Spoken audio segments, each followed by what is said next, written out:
मातादीन भैया हैं, बुंदेलखंड में अपन काम कर रहा हूँ। बुंदेली पहचान अपन चैनल ये ब्रज भाषा बोले हुआ एक ब्रजभाषी हमें मिल गया आज बड़े टाइम में ढूंढत ढूंढत बुंदेलखंड में। हमने पिछोर में इन्हें देखो और समझो और जानो तो इनसे बातचीत कर रहे हैं। सबसे पहले महाराज जो पूछ रहा है, ब्रज और बुंदेलखंड में अंतर क्या है? देखिए, पहले तो भगवान कन्हैया की वृंदावन भूमि से मैं सभी के लिए राधे राधे बोलना चाह रहा हूँ। आओ। तो बुंदेलखंड देखिए, ये राजा महाराजाओं की भूमि रही है और ब्रज ये भगवान कन्हैया की जन्मभूमि है। हालांकि बुंदेलखंड भी अपने आप में कोई परिचित का मोहताज नहीं है, पूरा भारत ही नहीं पूरा विश्व जानता है। और ब्रजभूमि को तो आप कहीं भी के नाम ले लीजिए, केवल के मैं मथुरा से हूँ या वृंदावन से हूँ, तो दोनों अपने आप में ठीक है और दोनों का ही परिचय ठीक है। मिलती जुलती है लगभग, कितनी दूरी है? कहाँ है, कब वहाँ बजाओ बनोरथ कि नहीं आपको? मैं तो बुंदेलखंड में सबसे ज्यादा बुंदेलखंड में ही रहता हूँ। साल में कम से कम 10-20 चक्कर से लग जाते हैं। सर्दी में आता हूँ, गर्मियों में आता हूँ, जब जब मौका मिलता है तब तब आता हूँ। और कहीं न कहीं मुझे भी लगा हुआ थोड़ा बुंदेलखंड अच्छा भी लगता है। यहाँ पे लोगों की भाषा भी अच्छा लगती है मुझे और लोगों का प्रेम भी बहुत अच्छा लगता है और जो लोगों की जो रहन सहन है वो भी बहुत अच्छी लगती है। आप लोग मूलभूत कर्म होते आदमी को, हर आदमी को एक कर्म रहो, जो भी हो, चाहे कहीं भी उठा लो आप, पशु मानव दानव जितने भी अब आ जाओ। हम तो बुंदेलियों से बुंदेलखंड में बात कर रहे हैं। मुख्य कर्म का है जो आप अब आज हमें एमएलए हो, जो हमने देखो है, जो ये को और कुछ भी है? नहीं, मेरा तो मुख्य कर्म यही है, आचार्य का पूजा पाठ कराने का। और दूसरा कर्म क्या है, केवल भगवान का भजन करता हूँ बस, और कोई नहीं। अब कई लोग कहा है कि चार चार जगह हाथ डाले रहते, आदमी लोग को जो भरोसा नहीं है, को बिजनेस भी चल रहा हो, व्यापार भी चल रहा हो, कई मास्टर रहे, कई डॉक्टर रहे, तो मौका लगे फिर विपरीता भी पहन ले। ऐसा देखो कि नहीं आपने? हाँ, ऐसा भी होता है, लोग सामने कुछ करते हैं, पीछे आड़ में कुछ चलता है, लेकिन वो कभी कभी पकड़े ही जाते हैं। तो अपना तो ऐसा नहीं है, अपना तो केवल एक ही है, केवल प्रभु के आश्रित हैं और पूजा पाठ कराते हैं, जहाँ लोग बुलाते हैं वहां जाते हैं। और ऐसा ही नहीं कि पूजा पाठ भी कोई धंधे के लिए करते हो, वो भी केवल जो मिल जाए वो ठीक है, बस भगवान की कृपा से। हमने सुना है जी के संगे आप रहते हो, जो आप जी को फॉलो कर रहे हैं, व्यास जी हैं, महिला हैं, संगे रहते हैं, काफी बिल्कुल सटीक है, बैटिंग बहुत कर रही करते हैं। जब भी हाउस तो हमने जो सुनी है कि अंधविश्वास, पाखंडवाद और संविधान, 3-4 मुद्दा तो उनके पेटेंट है। का क्या वो है आपको जब बारे में?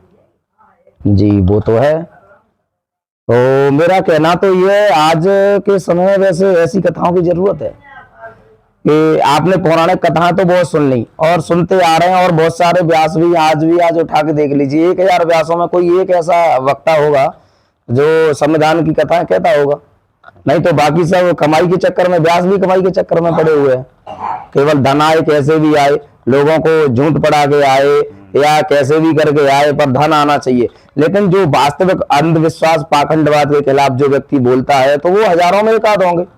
और मैं जिनके साथ रहता हूँ, मैं जिनके साथ हूँ, वो वास्तविक ऐसी कथा करती है, उसमें कोई दोहराई नहीं है। बिल्कुल असर हो दिखाई दे रहा हो। जैसे आपने तो टारगेट बना लो और कहूँ बदलवे को प्लान के छू के है कि नहीं है, कि मतलब यही में खुश हो? जी मैं तो इसमें बहुत खुश हूँ। और बदलने का प्लान क्या है, मैं तो ये चाहता हूँ लोगों को, मैं भले ही देखो पूजा पाठ कराता हूँ, मैं कर्मकांड करता हूँ और धार्मिक प्रवृत्ति का व्यक्ति हूँ, लेकिन मैं भी चाहता हूँ कि लोगों में बदलाव आना चाहिए। हम जैसे बहुत से सारे लोग पूजा पाठ भी कराते हैं, तो कथावाचक भी, पूजा पाठ कराने वाले भी, ज्यादा से ज्यादा आज के समय में लोग केवल धन कमाने के लिए सारे काम कर रहे हैं, लेकिन अपना कोई ऐसा धन कमाने का उद्देश्य नहीं है। अपना उद्देश्य है कि लोगों में जागरूकता कैसे लाई जाए, लोग जागरूक कैसे हों। अच्छा, जब आपको आप मानत हो कि धर्म की आड़ में लगभग परसेंटेज में 100 में से अगर देखो जाए, कुछ परसेंट मान लो, चाहे 60-70 चाहे 50 लोग ठगे जा रहे हैं, लूटे जा रहे हैं, कहाँ तक जब आपको आप मान रहे हो और वास्तव में अनुभव कर रहे हैं? ये तो अनुभव तो है, कहाँ तक मान रहे हैं, मैं तो कह रहा हूँ 100 में 99% ऐसा चल रहा है आज के समय में। बहुत बड़ी बात कह रहे हैं महाराज। हाँ बिल्कुल, आप देख लीजिए ना, आप जिस भी व्यास के पास जाएंगे, जो भी पूजा पाठ कराने वाला होगा उसके पास जाएंगे, नहीं तो आप एक काम कर लीजिए, आप भी अपने घर में कोई ना कोई छोटी मोटी पूजा पाठ तो कराते होंगे, विवाह शादी तो होते होंगे तुम्हारे यहाँ। विवाह शादी में यदि कोई जैसे आए विवाह शादी पढ़ने के लिए या पूजा, एक छोटी सी बात होती है घर में, जो लोग सत्यनारायण भगवान की कथा कराते हैं, जो शंख वाली कथा बोलते हैं, तो उसे भी आप ये कराते हैं, तो कोई भी आता है सत्यनारायण कथा करने वाला, तो उसकी भी दक्षिणा जो रहती है वो कम से कम 1100 रुपए से कम नहीं रहती है। लेकिन अपना ऐसा मानना है कि यदि 1100 रुपए व्यक्ति कथा कराने के ऐसे ले रहा है तो मेरे हिसाब से तो ना जायज है, ऐसा नहीं होना चाहिए। जो सामने वाले की श्रद्धा हो। अब सामने वाला व्यक्ति यदि गरीब है, उसके पास 1100 रुपए नहीं है तुम्हें देने के लिए, और वो आपको 500 रुपए दे रहा है, तो आपको वहां लड़ जाते हैं दक्षिणा के लिए। तो ऐसा नहीं होना चाहिए ना। 500 रुपए भी आपको 1 घंटे 1.5 घंटे की कथा में कम थोड़ा ही है, मेरे हिसाब से ज्यादा है। अच्छा, संतों की महाराज आप बुंदेलखंड में पूछ रहे जाति कितने को थे? एक बार राम बाबा सब संत भाई, आसाराम बहुत संत भाई, एक जो और संत निकल आया नासिक में, जो भी कर्म कांड के आता आते ज्योतिष थे कहा थे, अपन ने तो देख रहे हैं, अपन जो कह रहे हैं आपसे कह रहे हैं, कितनी परिभाषा में बांट रहे संत ने, आप कहाँ देख रहे हैं और फिर आप कहाँ खड़े? देखिए मैं तो गृहस्थ हूँ, मैं संत नहीं हूँ। और आप संतों की बात करें तो मेरी नजर में अगर देखा जाए तो हमारे यहाँ एक परिभाषा देते हैं, हमारे एक संत हुआ करते थे, तो वो बताते हैं कि संत की जो परिभाषा होती है वो क्या होती है। आजकल मुझे संतों में वो दिखाई नहीं देता। आजकल आप संत भी ले लीजिए, और जो कथावाचक है आज के समय में आपको बता रहा हूं, तो 100 में 70% कथावाचक संत है। तो आप ये बताइए, आप उन्हें संत मानेंगे कि आप उन्हें कथावाचक मानेंगे, क्या मानेंगे? और संत की परिभाषा तो ये है कि जो शुरुआत को जाने कि हम यहाँ इस जीवन में आए, ये मानव शरीर हमें मिला, तो संत को ये जानना चाहिए कि मानव शरीर क्यों मिला और हमें यहाँ के क्या करना चाहिए, और हम जब यहाँ से जाएंगे तो शुरुआत और अंत को जाने, उसे संत कहते हैं। लेकिन जो देखने के लिए केवल कपड़े पहन ले, भगवा पहन ले, पीले पहन ले और कमाई के साधन में लगे, मैं तो इन्हें संत नहीं मानता। एसी में सोए ने क्या कह रहा है, आप जो एसी में सो रहा है, लग्जरी गाड़ियों में चल रहा है, जैसे बहुत समय बदल रहा हो, कुछ संत ऐसे भी है जिन्हें खाना बनाओ अपने हाथ से, रोटी बनाई, दौड़े हैं, भागे हैं, मांगो है, जब उनके इतिहास बने, तो इनसे कुछ क्या वो है जो संत चल रहा है, जो हम ही संत 100 में 100%? जी नहीं, ऐसा तो मैं बिल्कुल नहीं मानता हूँ। संत को तो किसी सुविधा की जरूरत ही नहीं होती है। जो मूलभूत सुविधाएं संत आज चाह रहे हैं कि जहां भी जाते हैं वहां भी उन्हें एसी रूम चाहिए, गाड़ी भी एसी चाहिए, लग्जरी गाड़ियां सब में एसी आ रही हैं, तो यदि आप बात करेंगे तो ये मेरे हिसाब से संत नहीं है। बड़ा डिफिकल्ट सवाल है, कई संत नेता बन जाते, कैसे कंप्रोमाइज करा तुमने, बताओ? मैं आपको बताऊं, सही बात तो ये है हमारे यहाँ कि एक राजनीति इतनी गंदा गटर है, आपको भी पता होगा। और संत का चोला पहन के व्यक्ति अगर राजनीति में जाता है तो वो तो फिर नेता संत है ही नहीं, क्योंकि संत का मतलब है कि वो सच बोले, जो भी बोले। और यदि वो राजनीति पहुंच गया, सच बोलेगा, तो फिर वो नेता नहीं बनेगा, न विधायक बनेगा, सांसद बनेगा। तो वो संत नहीं है जो राजनीति कर रहा है। धर्म की परिभाषा बता दूं राज, कई प्रकार तिलक लगावो, कपड़ा पहनवो, पूजा करवो, धर्म में उलझे हैं लोग, बहुत उलझे। जब बुंदेलखंड में जितने ज्यादा उलझे, फिर धर्म को जो ही मानते कि अगर हम मंदिर नहीं गए तो धर्म नहीं कर रहे, हमने अगर तिलक नहीं लगाओ तो धर्म ही नहीं है हम, या विद्वान की बात नहीं मानी तो धर्म नहीं है। तो धर्म की एक हल्की से मैं परिभाषा बता दो, लोग जी फिर अमन कर सके। देखिए मेरे हिसाब से तो, और जहां तक मैंने भी देखा है, तो मैं तो केवल एक ही चीज को धर्म मानता हूँ। यदि आप अपने कर्म को अच्छे से कर रहे हैं, कर्म आपका ऐसा होना चाहिए कि सामने वाले को आपकी कोई कर्म से सामने वाले का नुकसान नहीं हो, और आप परमात्मा को साक्षी मानते हुए अच्छे कर्म करें, अपने अंदर भाव अच्छे रखें कि मुझे किसी का बुरा नहीं करना है, और आप बुरा नहीं कर रहे हैं और कर्म आप अच्छा कर रहे हैं, तो वही आपका धर्म है। यहाँ एक हमने सुनी है बड़ी चुनौती है थी, कड़ी परीक्षा थी, जब आप कथा क्या भी आए, हम तो हालांकि पहुंचे, देख रहे थे, सुन रहे थे। व्यास जी से तो आपके मिल नहीं पाए, मिले जब को मौका मिले। यहाँ जो कार्यक्रम हो रहा हो, जो यहाँ काफ़ी तादाद में वक्ता हैं, महिला वक्ता, काफ़ी तादाद में पुरुष वक्ता, जिन लोगों ने आपको बुलाओ वे काफ़ी गलियन में घूमे, गांव गली चौराहे पे, तो यहाँ भी एक अपने आप को बड़ी चुनौती मार रहा है अब कार्यक्रम में। जी बिल्कुल चुनौती तो है।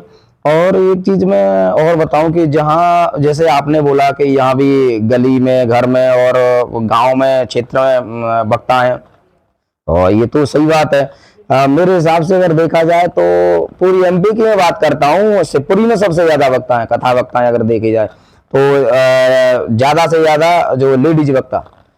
तो बुरा तो कहीं ना कहीं लगता है, लेकिन एक चीज मैं और बोलूंगा कि सामने वाला व्यक्ति जैसे आपको जो बुला रहा है, तो वो अपने अंदर भाव कैसा रखता है। वो चाह रहा है कि मुझे कोई वक्ता ऐसा चाहिए जो समाज में आकर कुछ अलग बताए। जो कथा पौराणिक कथा तो व्यक्ति जीवन काल से सुना आ रहा है, लेकिन आजकल व्यक्ति ये चाहता है कि कथा संविधान की होनी चाहिए, कुछ अलग होनी चाहिए, जिससे समाज में कोई जागरूकता आनी चाहिए। तो हो सकता है कि आपके यहाँ ऐसे वक्ता नहीं हो, तो इसलिए उन्हें वृंदावन से बुलाना पड़ा। नहीं, काफ़ी सर्वे हुआ। जब मैंने बात की, लोगों से पूछा, तो उन्होंने बताया कि हमने बहुत सर्वे किया। स्टेगल यहाँ पे एक बड़ा मैसेज देने का प्रयास किया, क्योंकि यहाँ विद्वान सभी लोग काम कर रहे हैं, जानने वाले, वेद पुराणों को, शास्त्रों को थोड़ा बहुत सबको अध्ययन है। फिर भी उसके बाद बड़ी कसौटी पे खरा उतरने के लिए ममता जी को बुलाया गया। तो कहाँ तक कथा आपकी सफल रही, ये देखा आपने, समझा होगा, जाना होगा, कितने लोग प्रभावित हुए, कैसा रिजल्ट आया। आज आपका अंतिम दिन था, कल कार्यक्रम है, तो उस पर थोड़ा सा बोल दीजिए कि कहाँ तक अपन सफल हुए। जी, मुझे तो ऐसा लग रहा है कि कहाँ तक सफल नहीं हुए, पूरे 100% सफल हुए। इसलिए पहली बात तो यह कि जो अभी कार्यक्रम था जहां आपने लगाया, तो पंडाल बहुत अच्छा लगाया, वहाँ 51 कुंडी यज्ञ भी था, और ऐसी जगह था कि बस्ती से दूर भी था। तो जब लोगों को कुछ पता चला हुआ कि हाँ हमें यहाँ जाना चाहिए, कुछ सीखने वाली कथाएं हो रही हैं, तब लोग आए। पहले दिन जब मैंने देखा तो उतनी ज्यादा भीड़ नहीं थी, थोड़े ही लोग थे। दूसरे दिन ज्यादा, तीसरे दिन ज्यादा, लेकिन आज जब देखा जाए तो शाम के समय कथा लाइव भी रहती है, तो आप भी उसमें देखिए। और मैं एक चीज और बता दूं आपको, जो चिकनी चुपड़ी बात करने वाले होते हैं वहां लोग तो ज्यादा हो जाते हैं। जैसे आपने देखा है कि एक लोअर कोर्ट होता है, लोअर कोर्ट जो होता है वहां पे केस ज्यादा आते हैं। फिर आप उस ऊपर आप हाई कोर्ट में जाएंगे तो हाई कोर्ट में उतनी भीड़ नहीं मिलेगी जितनी लोअर कोर्ट में मिलेगी। और अच्छा, हाई कोर्ट से ऊपर आप जब सुप्रीम कोर्ट जाते हैं तो वहां तो गिने चुने लोग जाते हैं। ऐसा ही यहाँ सिस्टम है, क्योंकि ये संविधान की कथा है। तो संविधान की कथा को तो वही व्यक्ति पहचान पाएगा जो खुद इतना पढ़ा लिखा होगा, खुद जागरूक होगा, अपने बच्चों को अच्छे से पढ़ा रहा होगा, तो उस व्यक्ति के हिसाब से अच्छी कथा हो रही है। और यहाँ कहीं ना कहीं मैंने देखा है कि जितने भी वक्त आए कथा सुनने के लिए, जितनी माता बहन भाई बंधु जो भी नेतागढ़ जो भी आए, वो सभी सज्जन थे, सही पढ़े लिखे थे, तो उन्हें अच्छा लगा। आखिरी सवाल है महाराज, जहाँ पे लिखो है लोधी समाज द्वारा इतना बड़ा आयोजन, और जब आप उन प्रकाश डाल रहे हैं तो सर्वजातीय कन्या विवाह सम्मेलन, मतलब दो ही बातें सामने आ रही, सबको भी जोड़ा गया, इधर श्रेय लेने का भी प्रयास किया गया। इस पर एक और बड़ी बात बैनर पे दिखी, वर्तमान विधायक और पूर्व प्रत्याशी दोनों का फोटो एक साथ पहली बार चुनाव के बाद, जिसमें आना होता है ममता जी का। तो बहुत कुछ लोगों को देखने को मिल रहा है, बहुत कुछ सिग्नल इशारे से हो रहा है बुंदेलखंड में। पिछोर की राजनीति चर्चा का विषय भी है, धार्मिक माध्यम से है, व्यक्तिगत माध्यम से, और पिछोर पूरे भारत में जाना जाता है। तो यहाँ पर आपका आना, इस तरह से जुड़ना, इस कार्यक्रम का मुख्य उद्देश्य आने वाले समय में क्या हो सकता है? देखिए, चाहे कोई कांग्रेस से हो चाहे बीजेपी से हो, तो मेरे तो कहने का मतलब है, सर्वप्रथम तो उसपे बैनर तले आपने देखा ऊपर लिखा हुआ है लोधी समाज। तो जब समाज की बात आती है तो व्यक्ति चाहे कांग्रेस से जुड़ा हो, चाहे वो बीजेपी से जुड़ा हो, चाहे अदर किसी दूसरी पार्टी से जुड़ा हो, तो वहां पार्टी का कोई मतलब ही नहीं है, ठीक है। और रही बात इसकी सर्वजाति कन्या का सम्मेलन, तो एक जो कार्यक्रम हम करा रहे हैं, तो ये जरूरी नहीं है लोधी समाज वहां लिखा हुआ है, लेकिन जो कन्याओं का हम विवाह सम्मेलन 51 या जो भी कन्या हुई है, लगभग 52 हो चुके हैं जोड़ा। तो एक तो सबसे पहली बात यह है कि हमारी जो लोधी समाज है ना, ये धर्म के कारण में सबसे आगे रहती है। और कहीं ना कहीं ये जो कन्या विवाह सम्मेलन है, तो मेरे हिसाब से तो ये इससे बड़ा कोई दान नहीं है। तो हमारी समाज इसमें भी बहुत आगे रहती है, और त्याग तपस्या बलिदान इसके लिए तो लोधी समाज वैसे ही आगे है। और आप यहाँ की बात छोड़ दीजिए, मैं एमपी में भिंड की बात करता हूँ, वहां भी लोधी समाज के द्वारा कार्यक्रम होता है, तो वहां ये नहीं देखते कि ये व्यक्ति कांग्रेस से जुड़ा है या ये बीजेपी से जुड़ा है। तो यहाँ पार्टी मान नहीं है, यहाँ पार्टी का कोई मान्यता नहीं है, यहाँ तो केवल समाज से मतलब है। तो जैसे कांग्रेस वाले आए और बीजेपी वाले आए, यहाँ तो सबका सम्मान है। आखिरी बात, बहुत टाइम हुआ अपने बुंदेलखंड में बैठे आप, बुंदेली पे व्यंजन आपको खाए मिले, बराम वगैरह जो भी चीजें आप मिली, बुंदेलखंड में आओ तो स्वागत अच्छो करत बुंदेली लोग। कैसों का लगो थे लोग बागान से प्रभावित भाई के नहीं भाई, पानी मानी सुबह शाम सब चीजें देख रहे, कैसी का सुख सुविधाएं मिली बुंदेली, अंदाजा बता दो महाराज। देखिए, बुंदेली मुझे ज्यादा तो कुछ आती नहीं है, थोड़ी बहुत जो भी आए तो इसी में समझ लो, बाकी मेरी तो जो मैं बोल रहा हूँ वही मेरी मुख्य भाषा है। नहीं, भाषा नहीं करे, हम तो व्यंजन करे थे, जो स्वागत करो आपको वो बता दो आप। हाँ, यहाँ इधर का सबसे पहली बात तो ये है कि मैं जब भी बुंदेलखंड में आता हूँ तो यहाँ कहीं भी आप जाइए भोजन करने के लिए, तो आपको भोजन की थाली में, यदि आप गर्मियों के समय में आते हैं तो आपको आम की चटनी जिसे बोलते हैं तो वो मिलती है, वो भी मुझे अच्छी लगती है। और एक जो पापड़ बोलते हैं ना, तो जैसे आप उत्तर प्रदेश में जाएंगे कभी तो वहाँ ऐसा भोजन आपको रोटी दाल चावल सारी चीजें मिलेंगी, लेकिन ये पापड़ फैनी जो भी यहाँ मिलती है वो चीज वहाँ नहीं मिलती है। तो ये बुंदेलखंड का प्रसिद्ध है। और आम की चटनी तो मुझे लगता है कि शायद है कि ये बुंदेलखंड का वास्तविक ये मतलब मुख्य भोजन में आता है इस सीजन में। बुंदेलखंड के आदमी को सीधे साधो कहो जा, सेवा मेवा करवे में, सम्मान करवे में पीछे है कि ठीक ठाक सम्मान करोगे नहीं, आप प्रभावित भएगा नहीं। क्या ब्रज में प्रो वहाँ के बिहारी रहे तो ब्रज की बात ही अलग है, ब्रज के लोगन की रहन सहन काफ़ी चीज़ें हो, तो यहाँ आप घुल मिल जाओ, अच्छा लगा। बुंदेलखंड के पानी से लेकर मट्टी से लेकर और यहाँ के रहन सहन से लेकर और मान सम्मान से लेकर प्रभावित आपको लोग कर पाते या नहीं कर पाते? आखिरी सवाल है आपसे। नहीं, बहुत अच्छा करते हैं और इसमें तो कोई दो राय नहीं है कि सब लोग अच्छा सम्मान करते हैं, अच्छे से पकड़ते भी हैं और मुझे तो बहुत अच्छा लगता है यहाँ। ये जो हमारे संग संजय शास्त्री जी थे, शास्त्री भी इनके पीछे लगो, कर्मकांड ज्ञाता भी लगो, और भी काफ़ी उपाधि हैं, सो बाद में बताएं जब कभी मिले। लेकिन ये काफ़ी ज्योतिष के मामले में और मार्गदर्शन देवे के मामले में, और जब जैसे कोई अगर यज्ञ या यज्ञ जो भी कराने अपनी जो चल रही रीति रिवाज में, तो करावे के कार्य बहुत आगे हैं महाराज, और शुद्धिकरण में बहुत आगे हैं। बहुत ही बहुत धन्यवाद आपका, स्वागत महाराज समय देने के लिए बुंदेली पहचान में। फिर कभी मिलेंगे, आपसे बातचीत होगी। बहुत बहुत धन्यवाद। बहुत बहुत धन्यवाद। जय राधे राधे।